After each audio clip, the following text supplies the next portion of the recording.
Hai semua, hari ini Nadia nak tunjukkan cara yang mudah untuk masak siput sedut masak lemak.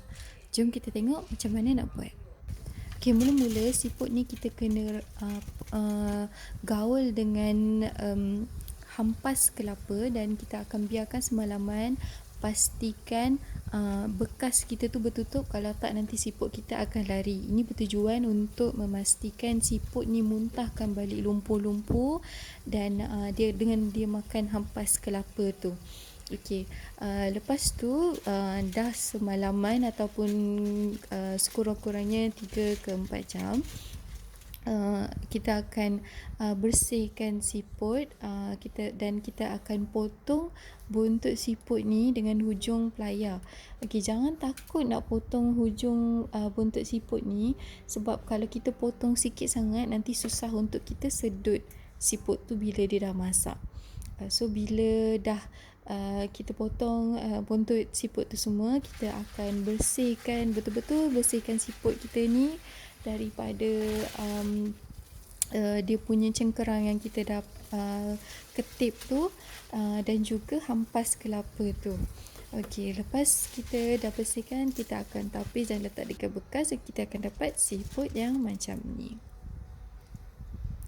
Okey, lepas tu kita akan sediakan bahan-bahan menumis. Okey, bahan-bahan menumis ni list penuh, Nadia dah letak dekat belah kiri atas skrin. Lepas tu, kalau untuk resepi ni, siapa yang suka pedas boleh buang sikit cili hijau ni, pakai separuh cili hijau dan beberapa cili dalam 10 ke atau 5 cili merah untuk jadikan lagi pedas. Okey, lepas tu bahan-bahan ni make sure cuci bersih dulu ya. Okey, petu yang Nadia dapat untuk cili hijau ni, kita buang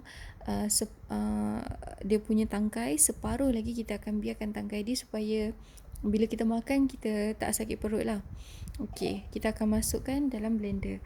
Lepas tu kunyit hidup ni, kalau siapa tak ada kunyit hidup tak apa, boleh pakai kunyit serbuk. Dan cara mudah untuk kopek kulit dia adalah menggunakan sudu, sebab biasanya kalau kita guna pisau, kita akan termakan banyak isi daripada kunyit tu dan jadi agak membazir lah. Okey, lepas tu kita akan ambil bawang putih dan kita akan tekan dengan hujung dengan pisau untuk buang kulit bawang putih tu dengan senang lah. Okey, dan kupas, basuh bersih bawang putih dan masukkan dia ke dalam blender.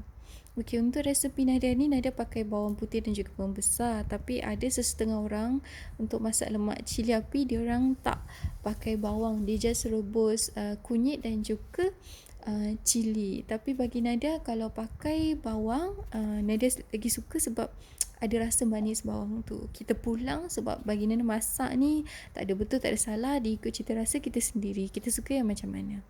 Okey, lepas tu kita akan ambil serai dan kita akan potong hujung serai ni dan kita akan ketuk dengan belakang pisau. Tapi kalau siapa yang takut, tak payah pakai belakang pisau, ambil lesung batu dan ketuk sama je. Lepas tu panjang serai ni lebih kurang dalam 1 tapak tangan. Okey, lepas tu kita akan blend bawang putih, bawang merah dan juga cili dan kunyit bersama sedikit air, dan kita akan dapat tekstur dan warna yang sangat cantik macam ni. Okey, lepas tu kita boleh sediakan kuali dan 1 sendok minyak. Dah panas, kita akan masukkan serai dan kita akan tumis bersama cili. Okey, kita akan tumis sampai cili ni pecah minyak, sebab tujuan kita adalah untuk memastikan cili ni benar-benar masak. Okey, lepas tu cara Nadia akan tutup dengan penutup dan ada senduk dekat situ supaya macam bila kita masak cili ni tak percik dekat tepi-tepi, so senang untuk kita kemas dapur, nanti tak berapa berselerak. Okey, Nadia akan masak macam ni sampai nampak cili ni dah kering kan. Lepas tu Nadia akan masukkan air sedikit demi sedikit dan dia akan ulang step ni sebanyak 3 kali. Masukkan air, tumis, dia dah kering, masukkan air lagi sekali. Dan nampak tak tu ada minyak tu kan, dah cantik tu, maknanya dah pecah minyak. cili kita dah benar-benar masak. Okey, bila kalau sesiapa tak nak ulang 3 kali sebab takut lama sangat, tak apa. Buat je sampai nampak minyak dah pecah. Bila minyak dah pecah, kita boleh terus masukkan bahan perasa kita. Okey, masukkan garam dan juga gula. Garam ni kita kena lebihkan daripada biasa sebab kalau kita masak benda bersantan, santan tu akan ambil rasa tu, so nanti dia akan jadi tawar. Tak tahu macam mana nak explain.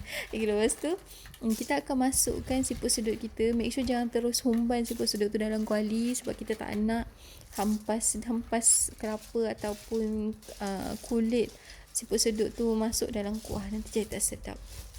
Lepas tu sebelum masukkan santan, kita akan gaul bagi mesra kuah cili ni dengan siput sedut kita.